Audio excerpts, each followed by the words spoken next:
ان کا کلمہ الگ ہے جناب، ان کی اذان نماز الگ ہے. تو یہ سمجھتے ہیں کہ وہی وہ حضرت علی پر آنا تھی، لیکن وہ غلطی سے رسول اللہ صلی اللہ علیہ وآلہ وسلم کے پاس آ گئی. یہ ان کی جو نماز ہے اس میں یہ نماز کے اندر تبرہ کرتے ہیں. یہ بہت سارے لوگ بھی آپ کے سامنے بیان کرتے ہوں گے، آپ نے سنا ہوگا بسم اللہ والصلاۃ والسلام علی رسول اللہ وآلہ وآلہ. السلام علیکم ورحمۃ اللہ وبرکاتہ. امید کرتا ہوں آپ لوگ خیریت سے ہوں گے. پروردگار آپ سب کو اپنے حفظ و امان میں رکھے. دوستو، ہمارے ہاں مختلف فرقے پائے جاتے ہیں، مختلف مذاہب اور مسالک کے لوگ آباد ہیں، اور جہاں پر ہمارے میں مشترکات ہیں وہیں پر دیکھنے میں یہ آتا ہے کہ ایک دوسرے کے حوالے سے غلط فہمیاں بھی پھیلائی گئی ہیں. اور برا ہو فرقہ واریت کا کہ جس میں اس طویل عرصے سے مسلمانوں کو جدا کرنے کے لیے لوگوں کی جانب سے خاص طور پر ایسے مذہبی طبقات کی طرف سے جھوٹ بولے گئے ہیں ایک دوسرے کے بارے میں. مثلا دور کرنے کے لیے یہ کوششیں ہوئی ہیں کہ ہمارے سنی نوجوانوں کے دماغ میں اپنے اہل تشیع بھائیوں کے بارے میں ایسی باتیں پھیلا دی گئی ہیں، جھوٹ پر مبنی باتیں پھیلائی گئی ہیں کہ جس کا حقیقت کے ساتھ کوئی تعلق نہیں ہے. اور ایک ریسرچ کرنے والا ایک انسان، اور اگر وہ سنی ہو، ریسرچ کرتا ہو اور بغیر کسی تعصب کے وہ تحقیق کرے اور کتابوں کو کھنگالے اور لائبریریوں میں بیٹھ کر کتابوں کو دیکھے اور دونوں جانب سے کتابوں کا مطالعہ کرے اور ان تمام مسائل کے اندر کہ جو اس نے سنے ہیں بچپن سے وہ سن رہا ہے کہ جناب فلاں فرقہ ایسا ہے، فلاں فرقہ ایسا ہے، فلاں جماعت ایسی ہے، ان مسائل کو لے کر وہ ایک جگہ پر لکھ لے اور پھر ان کو کتابوں میں دیکھے. یقین کریں کہ آپ کو یہ بات ملے گی کہ ہمارے ہاں انتہائی درجے کے جھوٹ بولے جاتے ہیں. اور آج میں ان تمام جو جھوٹ بولے گئے ہیں خاص طور پر شیعہ حضرات کے بارے میں بطور ایک سنی اسکالر کے، یعنی ریسرچ کا تو کوئی مذہب نہیں ہوتا، اور ریسرچ ایسی ہی کرنی چاہیے کہ آپ یہ کہیں کہ میں بغیر کسی تعصب کے اللہ کے لیے گواہی دیتے ہوئے اس بارے میں ریسرچ کروں گا، تحقیق کروں گا، اور پھر جو بات میرے سامنے آئے گی اس کو میں اپنا ایک نظریہ بنا لوں گا. تو ایک سنی اسکالر کے طور پر میں نے جو جھوٹ سنے ہوئے تھے، یعنی بچپن سے ہم سنتے آ رہے تھے اسکول کے زمانے میں، مدرسوں میں، اور پھر اس طرح ہم بڑے ہو گئے. اور دیکھیں دوستو، ہوتا یہ ہے کہ آپ کسی سے بھی پوچھیں، اس میں یعنی یہ بات نہیں ہے کہ ایک شخص کم درجے کا پڑھا لکھا ہے اور ایک شخص بڑے درجے کا پڑھا لکھا ہے، تعلیم یافتہ ہے. نہیں، میں نے ایسے لوگوں کو بھی دیکھا ہے کہ جو یونیورسٹی اور کالجز سے فارغ التحصیل ہوتے ہیں، ماشاءاللہ بڑے، جن کو کہا جاتا ہے یار یہ بڑے تعلیم یافتہ لوگ ہیں، لیکن ان سے بھی جب آپ بات کرتے ہیں تو وہ آپ کے سامنے وہ اس بات کا شکار نظر آتے ہیں کہ انہیں ان کے دماغوں میں جھوٹ بھر دیا گیا ہے. یعنی جانتے بوجھتے تو ہم نہیں کہہ سکتے، لا علمی کے اندر بھی، بے شعوری کے ساتھ بھی ان کے دماغوں میں یہ چیز موجود ہوتی ہے. میں ایک مثال آپ کے سامنے رکھتا ہوں. مثلا 10 محرم کو اگر آپ ان کے سامنے سبیل سے پانی یا شربت ان کے سامنے رکھیں تو کہیں گے نہیں یار میں اس کو نہیں پیتا ہوں. کیوں؟ اس لیے کہ یار اس کے اندر تو فلاں فلاں چیز ملائی جاتی ہے. یہ ایک مثال میں نے آپ کے سامنے رکھی، اور یہ بہت سارے لوگ آپ اپنی سوسائٹی میں ایسے دیکھتے ہوں گے کہ جب آپ ان کے سامنے پانی رکھیں گے، شربت رکھیں گے، تو وہ کہیں گے کہ نہیں بھائی ہم نے تو بچپن سے یہ بات سنی ہوئی تھی. یہاں پر ایسے بھی ہیں کہ جو سوسائٹی میں ایک ساتھ رہتے ہیں ہم لوگ اور اس میں کوئی فرق نہیں ہوتا، لیکن اکثر ہمارے میں یعنی ان باتوں کو بھرا جاتا ہے. تو آج دوستوں جتنا میں نے اس کا احصاء کیا ہے، گنا ہے، پہلے میں نے اس پر ویڈیو بنائی تھی 10 جھوٹ، لیکن ابھی 15 ایسے جھوٹ جو ہمارے ہاں شیعہ بھائیوں کے بارے میں بولے جاتے ہیں، اور میں اللہ کے لیے گواہی دے کر آپ کے سامنے ان کو پیش کرنا چاہوں گا کہ ہم نے بھی ان چیزوں کو سنا، اور جب تحقیق کیا تو ہم نے یہ پایا کہ ایسا کچھ نہیں ہے. ان کی کتابوں کے اندر جب ہم گئے، ان لوگوں سے ملے، ان کے ساتھ اٹھے بیٹھے، تو سب چیزیں ہمیں نظر آئی کہ یہ مسلمانوں کو دور کیا گیا ہے. اور کیا ہی خوبصورت بات ہے، کہنے والے نے کہی ہے کہ تم ہاتھ باندھنے اور ہاتھ چھوڑنے کے اوپر لڑ رہے ہو جبکہ دشمن تمہارے بازو کاٹ رہا ہے. اور آج ضرورت اس امر کی ہے کہ ہم یہ دیکھیں کہ کون اس جگہ پہ کھڑا ہوا ہے کہ جو ہمارے بازو کاٹنے کے اندر دشمن کا ساتھ دے رہا ہے. اور یہی وہ مذہبی طبقات ہے دوستوں، یہی وہ لوگ ہیں کہ جو تکفیر کر کے، جو مسلمانوں کو کافر کہہ کے ایک دوسرے سے جدا کرتے ہیں اور خوف ڈالتے ہیں. مثلا آپ ہمارے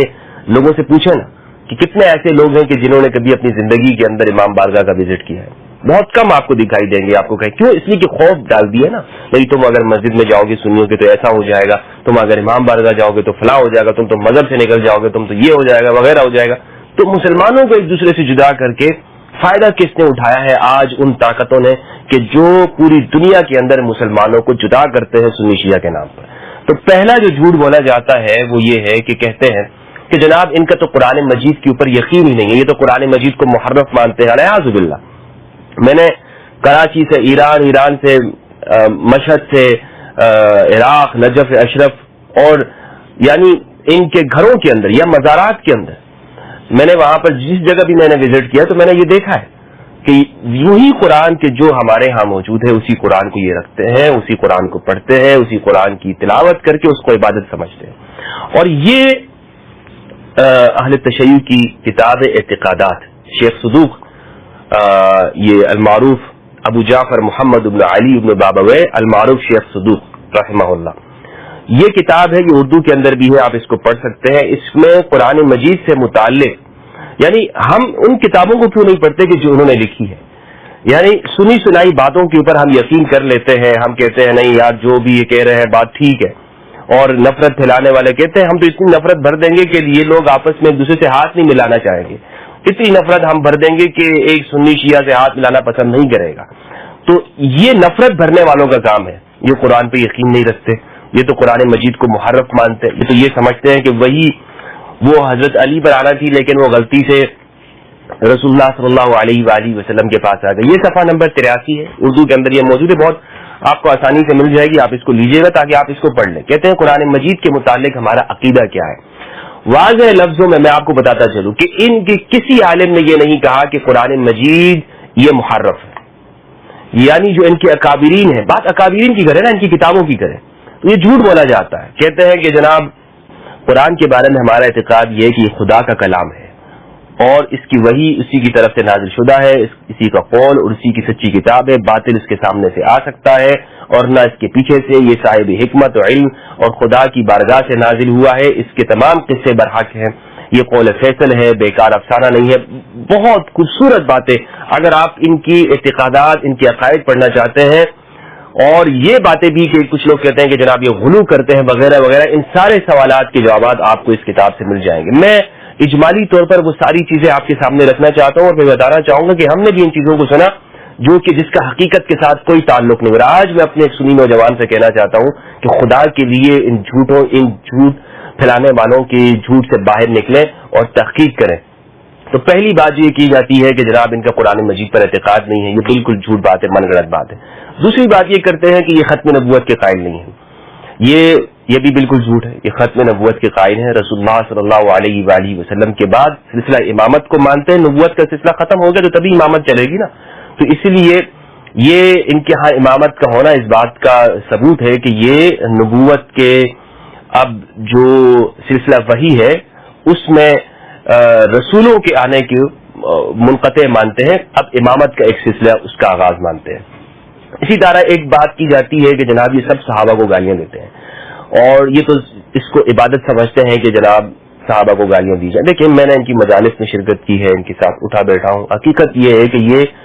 ان کو اختلاف ضرور ہے، یعنی اس بات سے انکار نہیں کیا جا سکتا کہ انہیں خاص طور پر حضرت ابوبکر رضی اللہ عنہ، حضرت عمر رضی اللہ عنہ، حضرت عثمان رضی اللہ عنہ، ان کی پالیسیوں سے یا انہوں نے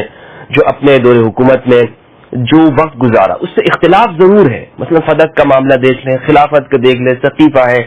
لیکن حقیقت یہ کہ وہ ساری چیزیں وہ علمی طور پر ہے، ان کو علمی جگہوں کے اوپر ڈسکس کیا جا سکتا ہے اور یہ ان سے راضی نہیں ہے، یہ حقیقت بات ہے. اور ان کے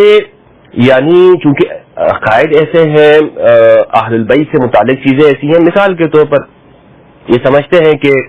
جو خلافت ہے وہ حق حضرت علی رضی اللہ عنہ کا تھا اور ان سے پھر لے لی گئی ہے. تو اب کیسے ان سے ہم یہ مطالبہ کر سکتے ہیں کہ آپ بھی ان سے محبت کریں؟ ہاں یہ بات ضرور ہے کہ ایک مذہبی ہمانگی کے طور پر ایک ملک کے اندر رہتے ہوئے ہم اس بات کا ان سے ضرور تقاضا کر سکتے ہیں کہ یہاں پر اہل سنت کی اکثریت ہے تو آپ اپنے عقائد کو اپنے ایک محدود دائرے تک رکھیں. لیکن دوستو تمام صحابہ کرام کے بارے میں یہ کہنا کہ گالیاں سب و شتم کرنا، تنقید ضرور کرتے ہیں، تنقید الگ چیز ہے، لیکن سب و شتم اس طور پر نہیں کیا جاتا. اگر کوئی کرتا ہے تو اس کی خود ان کے علماء مذمت بھی کرتے ہیں. دوسرا یہ کہتے ہیں کہ جناب ہمارے ہاں ایک جھوٹ ہم نے یہ سنا ہوا تھا کہ مثلا جس طرح 10 محرم میں جب مجالس ختم ہو جاتی ہے تو شام غریبہ یعنی مسافروں کی جس طرح اہل البیت علیہ السلام کے اوپر جو غربت وہاں پر آئی اور بیویوں کے اوپر جو مصائب آئے تو اس کو بیان کرنے کے لیے یہ ایک شام کا انعقاد کرتے ہیں اور اس میں امام بارگاہوں کے اندر یا جہاں پر یہ مجلس منعقد کر رہے ہوتے اس کو شام غریبہ کا نام دے کر ہوتا یہ ہے کہ لائٹ بجھا دیتے ہیں، جس پہ میں نے بھی شرکت کی ہے۔ تو ہم نے ایک جھوٹ یہ سنا ہوا تھا، کہتے تھے کہ جناب یہ اس میں اعوذ باللہ اس طرح یوں مطلب اس میں گناہ کا کام کرتے ہیں وغیرہ وغیرہ۔ تو یہ سارا جھوٹ بن کر ہم نے اپنی آنکھوں سے دیکھا اور اس پر میری ویڈیوز بھی سوشل میڈیا پر موجود ہیں۔ تو حقیقت یہ ہے کہ ایسی باتیں ان کے بارے میں جھوٹ پھیلائی گئی ہے۔ اسی طرح ام المؤمنین حضرت عائشہ رضی اللہ عنہا کے حوالے سے ہمیں یہ بتایا گیا تھا کہ یہ ان پر یہ تہمت لگاتے ہیں کہ یہ زنا کی تہمت لگاتے ہیں۔ ان کے جو اکابرین ہیں، علماء ہیں، جید علماء،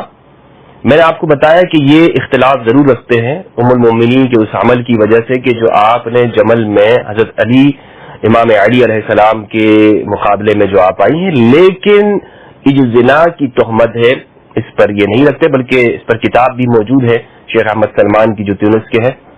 بہت بہترین کتاب انہوں نے اس پر لکھی ہے۔ باقی اختلافات ضرور ہیں، موجود ہیں۔ ایک ہم نے یہ جھوٹ سنا تھا کہ یہ کہتے ہیں کہ حضرت علی کو خدا مانتے ہیں۔ دوستو میں آپ کو حقیقت بتاؤں کہ ان میں مختلف فرقے ہیں، تو جو ایسے ہیں کچھ لوگ ایسے موجود ہیں، لیکن جو ان کی مین اسٹریم جو قائد خاص طور پر امامیہ، اثنا عشریہ یا زیدیہ، ان میں اس طرح کی کوئی چیزیں موجود نہیں ہے۔ توحید ان کے ہاں بڑی ایک مضبوط ہے، امام علی علیہ السلام کے حوالے سے ان کو الہ نہیں مانتے یہ۔ اسی طرح ہم نے یہ بات سنی تھی کہ سنی کو نقصان پہنچانا ثواب سمجھتے ہیں، یہ بھی بالکل جھوٹ بات ہے، بالکل من گڑت بات ہے۔ بلکہ ان کے جو اکابر ہیں ان کا یہ قول ہے کہ سنیوں کو آپ ہمارے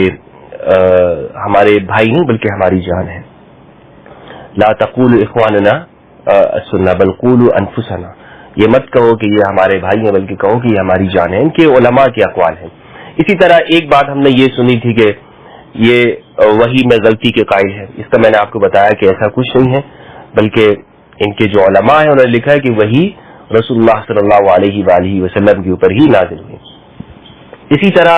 ایک بات ہم نے یہ سنی کہ ان کی جو نماز ہے اس میں یہ نماز کے اندر تبرہ کرتے ہیں۔ یہ بہت سارے لوگ بھی آپ کے سامنے بیان کرتے ہوں گے، آپ نے سنا ہوگا کہ جناب یہ تو نمازوں میں بھی تبرہ کرتے۔ میں نے ان کے ہاں نمازیں پڑھی ہیں، اس میں کوئی حقیقت نہیں ہے۔ نماز اسی طرح یہ ہاں جیسے ہمارے ہاں شافیوں کا اور مالکیوں کا اختلاف ہے، بالکل اسی طرح ان کے ہاں بھی اختلاف پایا جاتا ہے۔ طریقے کے اندر اختلاف ہے، کلمات کے اندر اختلاف ہے، لیکن اس میں یہ بات نہیں ہے کہ آپ یہ کہیں کہ یہ نماز کے اندر صحابہ کرام کو تبرہ کرتے ہیں یا ان کو گالیاں دیتے ہیں۔ اسی طرح ایک بات ان کے بارے میں یہ کی جاتی ہے کہ یہ جھوٹ بولنے کو بالکل ثواب سمجھتے ہیں، یعنی تقیہ ایک الگ چیز ہے اور جھوٹ بالکل کس الگ ہے۔ اور اس حوالے سے اگر ہم روایات دیکھیں دوستو، اگر ہم کتابوں کی بات کرتے ہیں نا تو کتابوں میں بہت ساری چیزیں موجود ہیں۔ کتابوں میں آپ کو ایک شخص اگر جھوٹ کی حمایت کے اندر نا آپ اہل سنت کتابوں سے بھی وہ نکالنا شروع کر دے تو بہت ساری باتیں آپ کے سامنے آ جائیں گی، بخاری سے آ جائیں گی آپ کے سامنے۔ بلکہ بخاری میں ایک روایت یہ ثلاثہ کذبات حضرت ابراہیم علیہ السلام کے بارے میں، تو یہ ایک دوسرے کے بارے میں جھوٹ بولے گئے ہیں جس کا حقیقت کے ساتھ کوئی تعلق نہیں۔ تقیہ ایک الگ چیز ہے اور جناب اسی طرح جھوٹ ایک الگ چیز ہے۔ ایک بات یہ کی جاتی ہے جو 10واں جھوٹ ہے، وہ یہ کہتے ہیں، ہم نے جو سنا کہ ان کا جو مذہب ہے وہ یہودی ابن سبا تھا، اس نے بنیاد رکھی تھی، ابن سبا یہودی نے۔ حالانکہ یہ سنی شیعہ اختلاف بخاری کے اندر موجود ہے۔ قدیم زمانے کے اندر اس کو علوی اور عثمانی کے اختلاف سے تعبیر کیا جاتا تھا اور یہ اختلافات موجود تھے، یعنی بہت سارے راویوں کے بارے میں یہ آتا ہے کہ وہ علوی تھے، بہت سارے راویوں کے بارے میں یہ آتا ہے کہ وہ عثمانی تھے۔ تو یہ میں نے دیکھا ہے کہ بہت سارے ذمہ دار علماء بھی ہمارے ہاں یہ بات کرتے ہیں کہ عبداللہ ابن سبا نے ایجاد کیا، یہ بالکل من گڑت جھوٹ بات، اس کا کوئی حقیقت سے تعلق نہیں، ایسی کسی شخصیت کا کوئی، بلکہ ائمہ اہل البیت علیہ السلام نے اس شخصیت کی مذمت کی ہے، اس شخصیت کے بارے میں۔ اور جو روایات یہاں پر موجود ہیں تو وہ ان روایات کے اندر مذمت کی روایات آئی ہیں، یعنی ائمہ اہل البیت خود فرماتے ہیں کہ یہ شخصیت مذموم ہے اور اس کی لعنت کی گئی ہے۔ اسی طرح ایک بات ہم یہ سنتے تھے کہ یہ تمام صحابہ کے بارے میں اس بات کے قائل ہیں کہ صرف 3 اور 4 کے علاوہ باقی سارے مرتد ہو گئے تھے۔ یہ بات درست نہیں ہے۔ اس کی وجہ یہ ہے کہ اگر ایسا یہ مانیں گے بھی تو وہ درست نہیں مانیں گے، کیونکہ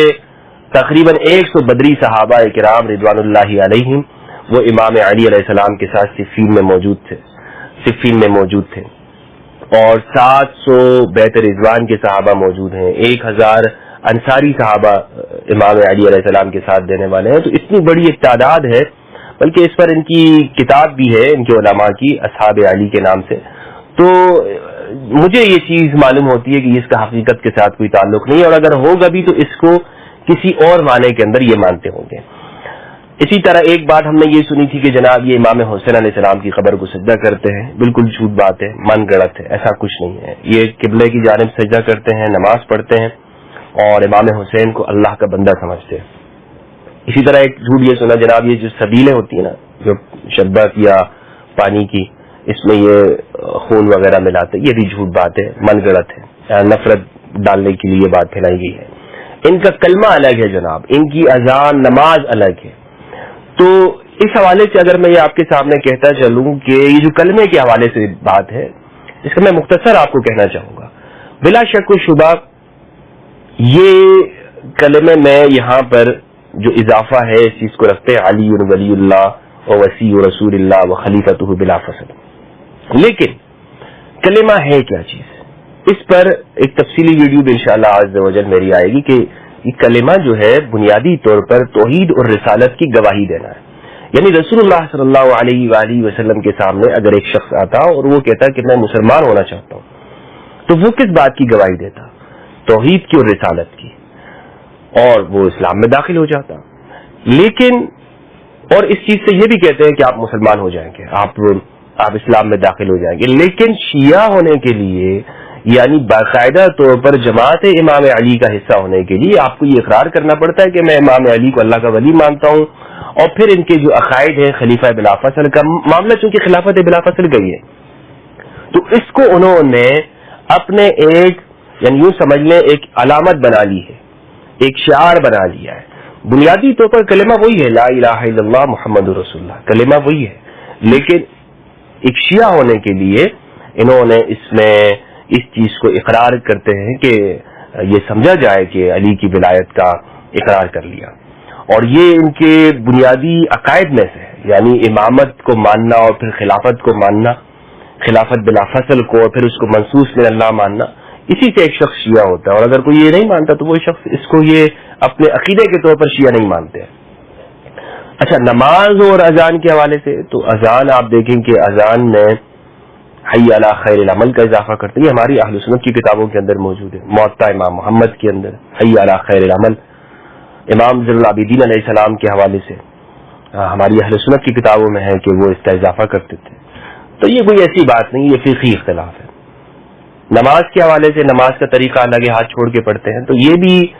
آپ دیکھیں کہ اہل سنت میں مالکیہ اسی طرح نماز پڑھتے ہیں۔ بسم اللہ جہر کے ساتھ، تو جہر کے ساتھ ہماری اہل سنت کتابوں کے اندر موجود ہے کہ بلند آواز میں امام علی، امام رضا بلند آواز سے بسم اللہ الرحمن الرحیم پڑھا کرتے تھے۔ تو میں نہیں دیکھتا ہوں کہ کوئی ایسی چیزیں ہیں جو بھی ہمیں بتائی گئی ہیں اس کا حقیقت کے ساتھ کوئی تعلق ہو، بلکہ اکثریت چیزیں ایسی ہیں کہ جو فقہی معاملات ہیں اور اسے پھر آگے جھوٹ کے طور پر پیش کیا گیا، جناب یہ تو ایسے ہے، اس کا اسلام سے کوئی تعلق نہیں ہے وغیرہ وغیرہ۔ تو یہ وہ 15 چیزیں تھیں جو میں نے آپ کے سامنے پیش کی اور جس کے بارے میں نے آپ کو بتایا کہ یہ جھوٹ ان کے بارے میں پھیلائے جاتے ہیں اور ان کی حقیقت کے ساتھ کوئی تعلق نہیں ہے۔ اگر آپ نے بھی کوئی جھوٹ سنا ہے تو ضرور بتائیے گا، اور ان غلط فہمیوں کا ہم خاتمہ کرنے کی کوشش کریں کہ جو مسلمانوں کو آپس میں جدا کرتی ہے اور سوسائٹی کے اندر ایک دوسرے کے بارے میں نفرت میں اضافہ کرتی ہے۔ اللہ سبحانہ و تعالیٰ سے دعا ہے کہ پروردگار ہم سب کو